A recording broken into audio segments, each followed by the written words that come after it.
Lição 242. Bismillahirrahmanirrahim. Alhamdulillahi Rabbil Alamin. Wassalatu wassalamu ala al-mab'uthi rahmatan lil alamin. Nabiyyina Muhammad wa ala alihi wa ashabihi ajma'in. Azka salatan wa atammu taslim. Wa ba'd. عن أم سلمة رضي الله عنها قالت قال رسول الله صلى الله عليه وسلم إنكم تختصمون إلي وإنما أنا بشر ولعل بعضكم أن يكون ألحن بحجته من بعض فإن قضيت لأحد منكم بشيء من حق أخيه فإنما أقطع له قطعة من النار فلا يأخذ منه شيئا أو كما قال عليه الصلاة والسلام والحديث أخرجه الترمذي. Estimados irmãos e irmãs, Assalamu alaikum wa rahmatullahi wa barakatuh.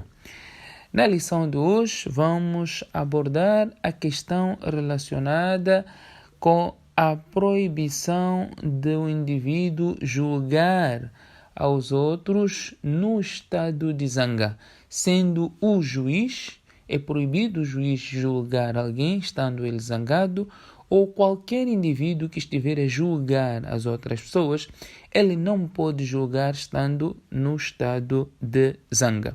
Este é o primeiro assunto que iremos abordar. Segundo, vamos falar da proibição do suborno. Vamos falar da aceitação do presente, da oferta e aceitação do convite, assim como vamos falar daquele indivíduo que é dado a razão imerecidamente. Ele sabe que não tem razão e ele foi dado a razão. Então o profeta sallallahu alaihi wasallam disse para este indivíduo não levar e não aceitar esta razão, que iremos já ver o hadith com mais detalhe. Quanto à primeira questão, relacionado à proibição de se julgar no estado de zanga. Abdurrahman bin Abi Bakr radiyallahu anhu diz que eu escrevi Kataba Abi ila Ubaydillah bin Abi Bakr. O meu pai fez um documento para Ubaydillah bin Abi Bakr. Ele era um juiz, era qadi. O documento vinha para não julgar entre duas pessoas enquanto o juiz estiver no estado de zanga. Ele diz, porque eu escutei o profeta sallallahu alaihi wasallam dizendo: La yahkumu al-hakimu bayna ithnain wa huwa ghadban. O juiz não pode julgar entre duas pessoas estando ele, o juiz, no estado de zanga. Por quê? Por que ele não pode julgar estando no estado de zanga?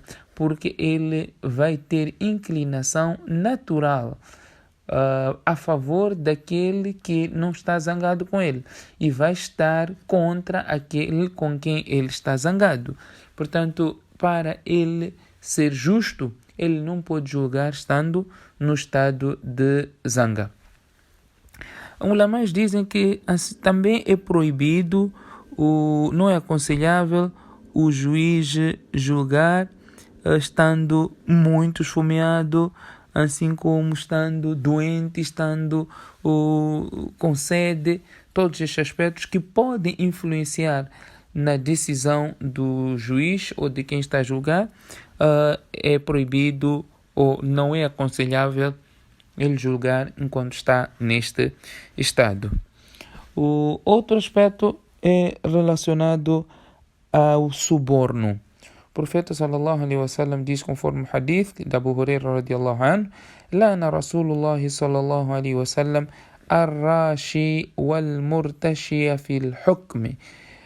O profeta sallallahu alaihi wasallam amaldiçoou aquele que dá suborno, aquele que suborna, quem tira o suborno, quem tira algum dinheiro para subornar alguém. Este indivíduo está amaldiçoado pelo profeta sallallahu alaihi wasallam. Assim como é igual, cai sobre a mesma regra aquele que recebe o suborno. Quem é dado o suborno? Os dois estão amaldiçoados. É óbvio as consequências destas duas práticas, destas duas ações. É óbvio a corrupção não é o caminho legal. A corrupção cria desordem na terra e Allah subhanahu wa ta'ala proíbe estas práticas. Mas há vezes em que a pessoa é obrigada a dar suborno. Porque, por exemplo, existem exceções nesses casos. Os ulama explicam aqui, mencionam aqui exceções. Você, por exemplo, está a ver que o teu direito você está sendo proibido aquilo que é teu direito. Está sendo proibido o que é teu direito. E esta pessoa não vai liberar, não vai te dar o teu direito, senão você subornando ele. Infelizmente, em países corruptos, em lugares onde a corrupção predomina e prevalece, as coisas funcionam desta maneira. Então, se você estiver numa situação entre parede e espada, você não tem nenhuma outra alternativa senão passar por aquilo e se tratar de um caso que é mesmo necessário.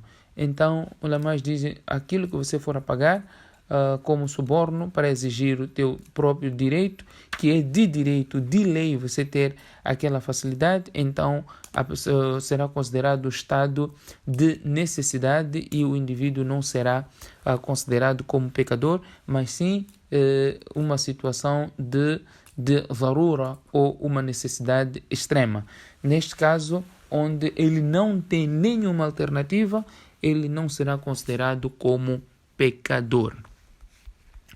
O terceiro aspecto é relacionado à aceitação das ofertas e do convite, conforme a nossa sequência aqui dos ahadith. Hadith foi narrado por Anas radiallahu anhu. Ele diz, o profeta sallallahu alaihi wasallam diz: "Lau uhdiya ilayya qura' laqabiltu, wa law du'itu alayhi la ajabtu." Se eu fosse oferecido patas de cabrito, o profeta sallallahu alaihi wasallam, se eu iria aceitar, é uma oferta, alguém está me oferecendo, então eu iria aceitar. Isso mostra também a simplicidade do nosso querido e amado profeta Muhammad sallallahu alaihi wasallam. Ele disse, se alguém me oferecer patas de cabrito, eu vou aceitar. E eu, se eu for convidado para uma refeição, refeição essa de pata deste mesmo cabrito, eu também aceitaria. Por mais que fosse insignificante o convite, eu iria aceitar. Nisso, para além de satisfazer a vontade do anfitrião, daquele que convida, isso mostra claramente a simplicidade do profeta sallallahu alaihi wasallam. O profeta não era um indivíduo que somente aceitava convite dos ricos e rejeitava convite dos pobres. Não, o profeta sallallahu alaihi wasallam aceitava convite de todo mundo, todo aquele que lhe convidasse, ele aceitava. Até escravos, se convidassem o profeta sallallahu alaihi wasallam, o profeta sallallahu alaihi wasallam aceitava o convite. E tendo em conta a posição do profeta sallallahu alaihi wasallam, as pessoas estavam também mesmo assim à vontade com o profeta sallallahu alaihi wasallam. Isso mostra, sem dúvidas, a humildade do profeta Muhammad sallallahu alaihi wasallam. E o último aspecto da lição de hoje é relacionado àquele indivíduo que é dado a razão. O tribunal decreta razão para ele, decreta-lhe como inocente daquilo que está sendo acusado, ou por outra, o tribunal ou o juiz decreta algo a seu favor. Ele ganha algo num julgamento, ele está a reivindicar alguma coisa e ele ganha aquela coisa, mas na verdade ele sabe que ele não é merecedor daquilo, ele não é dono daquilo que ele está a reivindicar, simplesmente ele reivindicou e conseguiu ter aquela coisa. O profeta sallallahu alaihi wasallam fala relacionado à situação de gênero, aquele indivíduo que for dado a razão imerecidamente, este indivíduo deverá rejeitar, porque ele está sendo dado um pedaço de fogo. O profeta sallallahu alaihi wasallam diz, conforme este hadith que foi narrado por Salama radiyallahu anha, mãe dos crentes, ela disse que o profeta sallallahu alaihi wasallam disse: "Innakum takhtasimuna alayya wa innama ana bashar." Vocês me apresentam as vossas disputas, vocês trazem os vossos conflitos até a mim, para eu dirimir esses conflitos, para eu resolver os vossos problemas. Wa innama ana bashar. Eu sou um humano. Eu não tenho conhecimento do oculto. Eu não sei a verdade daquilo que vocês estão me apresentar. وَلَعَلَّ بَعْضَكُمْ أَنْ يَكُونَ أَلْحَنَ بِحُجَّتِهِ مِنْ بَعْضٍ. É provável, é possível que algum de vocês possa ser mais eloquente que o outro, não é? Nos argumentos. Ele consegue argumentar mais. Ele tem mais este dom, mais esta habilidade de argumentar, de retórica. Ele tem muito boa habilidade, mas ele não é detentor da razão. O profeta sallallahu alaihi wasallam diz: فَإِذَا قَضَيْتُ لِأَحَدٍ مِنْكُمْ بِشَيْءٍ مِنْ حَقِّ أَخِيهِ. Se eu decretar a favor de algum de vocês algum direito, que este direito pertence a seu irmão, فَإِنَّمَا أَقْطَعُ لَهُ قِطْعَةً مِنَ النَّارِ. Eu não estaria senão dando a ele um pedaço do fogo, فَلَا يَأْخُذُ مِنْهُ شَيْئًا. Então que não leve nada deste pedaço que eu estou lhe a dar. O que o profeta sallallahu alaihi wasallam quis aqui dizer? Que as pessoas trazem os argumentos e de acordo com a habilidade da fala, a forma de apresentar os seus argumentos, as suas provas, ele apresenta de tal forma que engana o juiz, engana a pessoa que está a julgar, e a pessoa acaba passando o decreto, acaba dando a razão a ele, e ele fica satisfeito porque ganhou a razão. Mas ele sabe de facto que ele não é merecedor daquela razão. Ele não tem razão naquilo. Então o profeta sallallahu alaihi wasallam diz que ele não deve aceitar esta razão porque está a levar um pedaço de fogo. Nós sabemos que a decisão do tribunal, a decisão do juiz tem um efeito vinculativo na pessoa. Imaginemos, alguém está a disputar a propriedade, uma certa propriedade, e uma pessoa diz pertencer a ele e outra pessoa também diz pertencer a ele. Mas a segunda pessoa sabe que aquilo não lhe pertence e ele está simplesmente a disputar, tentar a sorte, ver se consegue. Imaginemos que este indivíduo, o segundo, consiga apresentar melhores argumentos, consegue até forjar provas e o tribunal ou o juiz ou aquele indivíduo que estiver a julgar passa-lhe o decreto a seu favor, a favor deste segundo, imerecidamente, mas ganhou por causa dos argumentos, qualquer outra coisa.